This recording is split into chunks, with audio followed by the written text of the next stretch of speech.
दोस्तों, दो बड़े भोजपुरी के सुपरस्टार पवन सिंह और खेसारी लाल के गानों का टीजर रिलीज हो गई है। दोनों स्टारों का गाना मार्केट में आते ही धमाल मचा देगी ऐसा लगता है।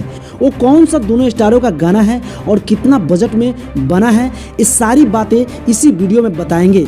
मेरे इस वीडियो के साथ बने रहिएगा। अगर आप मेरे चैनल को सब्सक्राइब नहीं किए हैं तो सब्सक्राइब कर बेल आइकन घंटी को दबा दीजिएगा। चलिए दोस्तों, पहले पावर स्टार पवन सिंह के गानों की बात करते हैं। इनके गानों का इंतजार कब से हो रही है। इसकी गानों का बोल है लहंगा लहक जाई। ये गाना बहुत ही महंगा बजट में शूट हुआ है। इसमें एक्ट्रेस के रूप में नजर आ रही है हरियाणा की मशहूर एक्ट्रेस सपना चौधरी। आपने अभी तक जितने भी पवन सिंह के गाना सुने हैं वो सब पे ये गाना भारी पड़ने वाला है। दोस्तों, वहीं पे बता दे, भोजपुरी के ट्रेंडिंग स्टार खेसारी लाल यादव का भी गाना इसको टक्कर दे रही है।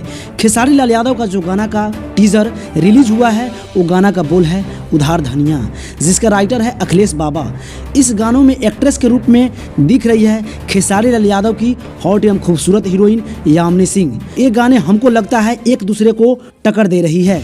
दोस्तों, आप कमेंट करके बताएं कि दोनों स्टारों में पवन सिंह या खेसारी लाल यादव का गाना ट्रेंडिंग नंबर 1 पे रहने वाला है।